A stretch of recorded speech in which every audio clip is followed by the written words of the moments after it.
Halo, hai, assalamualaikum warahmatullahi wabarakatuh. Selamat pagi, semangat pagi.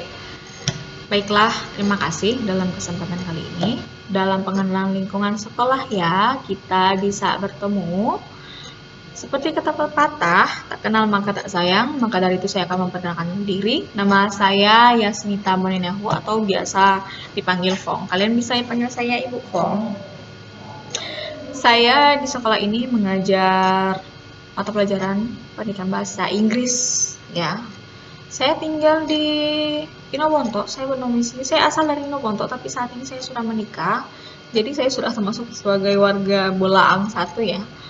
Tapi sekarang saya masih berdomisili di desa Inobonto. Oke, dalam kesempatan kali ini kita akan mempelajari tentang pendidikan karakter dan pembinaan mental beragama. Kita lanjut pada yang pertama, yaitu pendidikan karakter. Nah, untuk pendidikan karakter ini sangat penting ya. Moral education atau pendidikan moral atau pendidikan karakter atau karakter education. Ini sangat penting dari kita karena kenapa? Karena dalam masa ini kita sudah dihadapi dengan krisis di negara ini, kita sudah dihadapi dengan krisis moral. Yang pertama itu pergaulan bebas. Siapa sih yang tidak tahu tentang pergaulan bebas? Penggunaan obat-obatan terlarang. Sudah banyak. Misalnya, yang tadinya obat batuk sudah digunakan untuk mabuk-mabukan. Berikut, kekerasan. Kekerasan sesama remaja atau kekerasan terhadap anak. Kita sering sebut itu sebagai pembulian ya. Terus mencontek juga. Mencontek. Lanjut pornografi. Banyak saat ini kalangan remaja sebagai penikmat pornografi, dari video, dari foto. Nah, gunakan handphone kalian sebaik mungkin. Jangan salah gunakan, nanti kalian tersesat. Dari pornografi berakhir ke porno aksi. Dari porno aksi lanjut ke pernikahan dini. Siapa yang tidak tahu, banyak dari, bahkan ada mungkin dari kalangan kalian yang saat ini sudah mengarungi rumah tangga. Betul tidak? Oke, dalam pendidikan karakter ini kita lihat ada beberapa pendapat. Yang pertama ini ada dari pendidikan karakter menurut Thomas Licona. Saya di sini cuma menuliskannya Licona, tapi namanya itu Thomas Licona. Dia berpendapat bahwa pendidikan karakter dapat didefinisikan sebagai segala usaha yang dilakukan untuk mempengaruhi karakter siswa. Nah, segala usahanya itu dari mana? Dari kita. Segala usahanya itu dari mana? Dari lingkungan kalian, dari luarnya kalian. Segala usahanya untuk siapa? Untuk kalian, untuk diri kalian sendiri. Yang dimana kita, terutama kita ya sebagai guru, kita tuh sangat untuk berusaha agar bisa membangun karakter kalian yang lebih baik lagi. Selanjutnya kita lihat di situ ada ya pendidikan karakter menurut Suyanto 2009 mendefinisikan karakter sebagai cara berpikir dan berperilaku yang menjadi ciri khas setiap individu untuk hidup dan bekerja sama baik dalam lingkungan keluarga, masyarakat, bangsa maupun negara. Nah, di sini sudah menjelaskan bahwa karakter sebagai cara berpikir dan berperilaku itu sudah menjadi ciri khas. Berarti adik-adik itu sudah punya ciri khas karakter kalian masing-masing. Kita lanjut, ini hampir sama dengan yang menurut Kertajaya, pendidikan karakter menurut Kertajaya. Karakter adalah ciri khas yang dimiliki oleh suatu benda atau individu. Nah, di sini lebih dijelaskan lagi. Di sini lebih menjelaskan lagi bahwa karakter yang dimaksud atau ciri khas yang dimaksud yang dimiliki oleh setiap individu itu memang sudah ada sejak dulu, yang memang sudah sebagai faktor atau mesin pendorong bagaimana kita bertindak, bagaimana kita berperilaku, dan seperti itu. Lanjut, pendidikan karakter menurut kamus psikologi, di mana di sini dijelaskan ada karakter adalah kepribadian ditinjau dari titik tolak etis atau moral, misalnya kejujuran seseorang, dan biasanya berkaitan dengan sifat-sifat yang relatif tepat.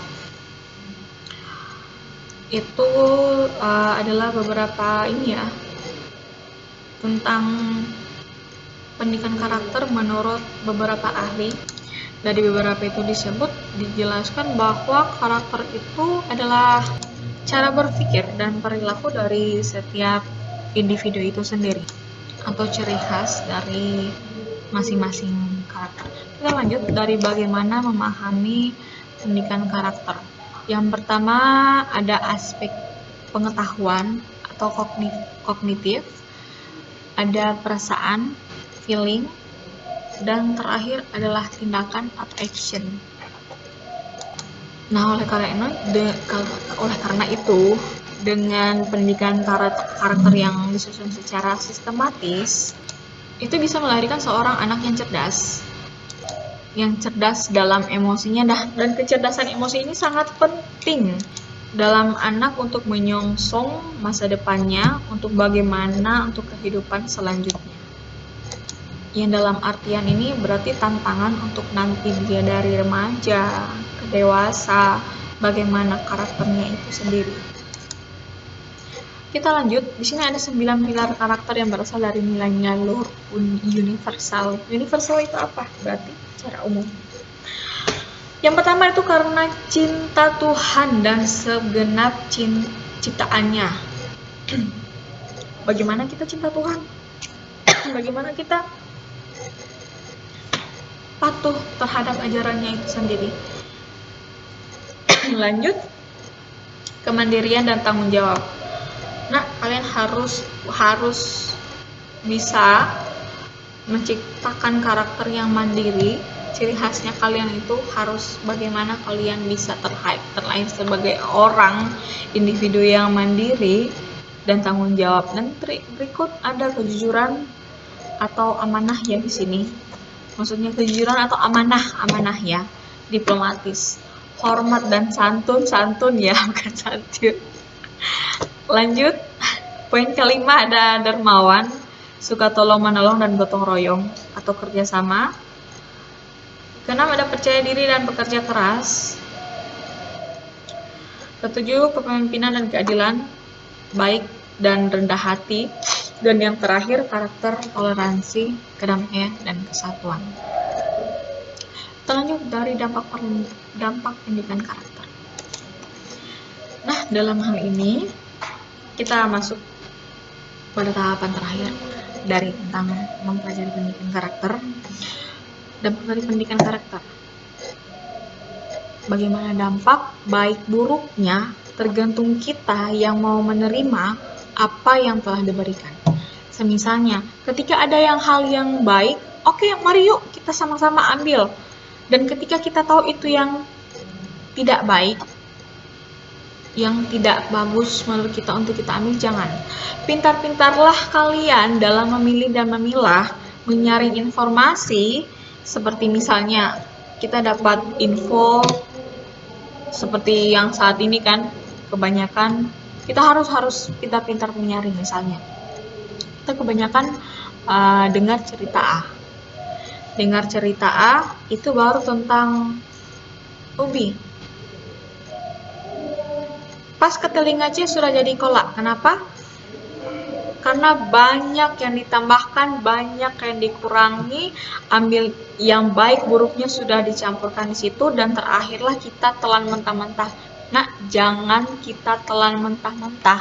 Apa yang diberikan kita ambil baiknya, kita buang buruknya.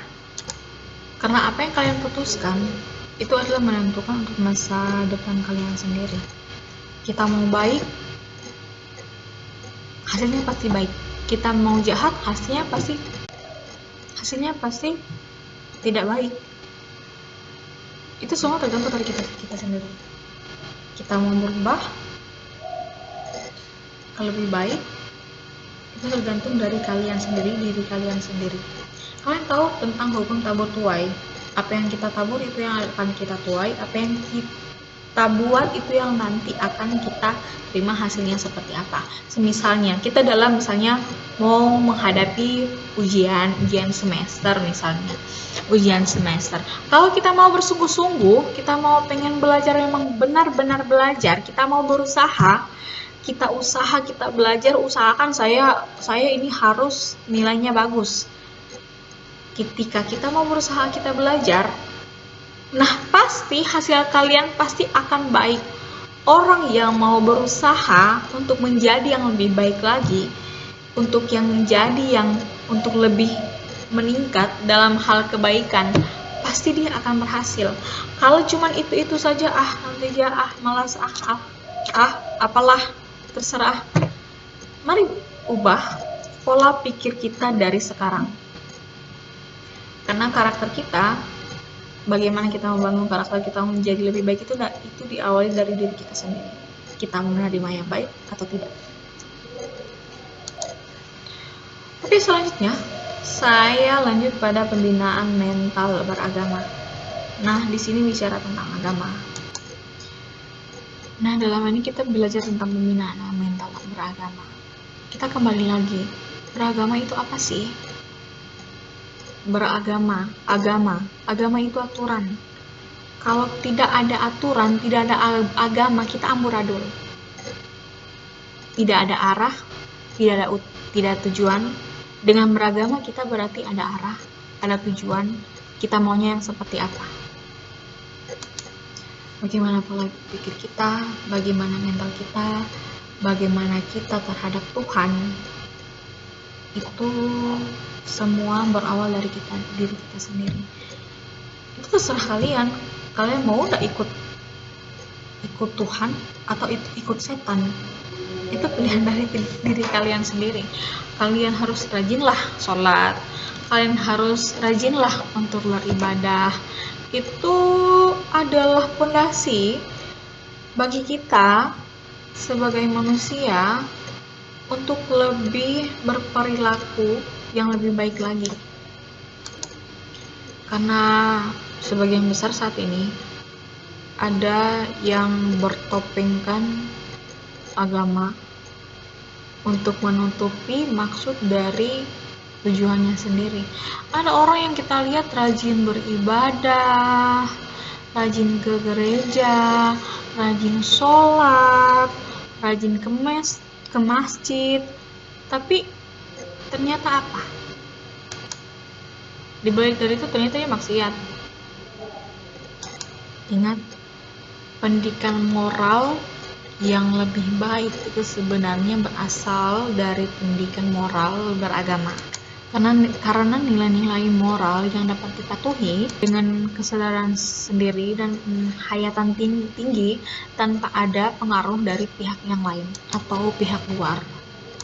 Sebab pada usia remaja ini ditandai dengan gejolak jiwa remajanya ini yang berimbas pada perkembangan mental dan emosi, kesadaran sosial, pertumbuhan moral, sikap dan kecenderungan yang pada akhirnya turut mewarnai sikap keberagamaan yang dianut. Pada usia remaja, ditinjau dari aspek ideas dan mental growth, yang dimana kekritisan dalam merangkum mental keberagamaan mulai muncul, yang dimana kritis yang dimaksud di sini adalah misalnya malas, jenuh, bosan tentang uraian-uraian atau nasihat-nasihat atau apa yang disampaikan oleh guru, padahal itu adalah tujuannya baik, sehingga menampilkan respon yang tidak suka bolos, atau hal-hal yang lain yang tidak baik dalam lingkungan sekolah. Dari bagaimana kita membangun karakter, bagaimana mental agama kita, itu semua berasal dari kita sendiri. Kita mau baik, kita hasilnya baik. Kita mau jahat, hasilnya pasti akan buruk. Cobalah mari ubah pola pikir kita, mari ubah karakter kita dengan landasan, kalau kita mau dengan landasan kita akan Tuhan, kita pasti insya Allah akan bisa menjadi karakter yang lebih baik lagi. Jangan terlalulah pengaruh dengan saat ini, pergaulan saat ini yang terlalu bebas ya. Kita bisa lihat mungkin teman-teman kalian ada yang setelan preman, tapi sebenarnya di dalam jiwanya dia itu baik, tapi karena dia mudah terpengaruh dengan lingkungannya, saya mau jadi jahat. Nah, kalau kalian jadi jahat nanti berimbas kepada sekolah. Kalau kalian sekolah malas masuk, bolos, ya, malas bikin tugas. Kalian datang ke sekolah buat apa? Tidak saya, oke lah. Kalau yang mungkin yang mampu, kalian tidak mampu, bagaimana? Orang tua susah cari duit, terus kalian datang di sekolah layaknya orang konglomerat, layaknya anak konglomerat, suka masuk atau tidak terserah, masuk kelas atau tidak terserah. Janganlah, kasihan orang tua kalian. Mari ubah pola pikir kita, pola pikir kalian untuk yang lebih baik lagi. Jangan mudah terpengaruh dengan hal-hal yang negatif. Mari kita bangun hal yang positif, dan yang paling pertama mari kita dekatkan dengan Tuhan Yang Maha Esa. Oke, itu dulu dari saya. Sekian dari saya. Semoga materi ini bisa bermanfaat untuk adik-adik dan kedepannya untuk karakter kalian, untuk menjadi ciri khasnya kalian yang lebih baik lagi, lebih mendekatkan lagi kepada Tuhan. Terima kasih. Wassalamualaikum warahmatullahi wabarakatuh. Selamat pagi, semangat pagi, dan sampai jumpa.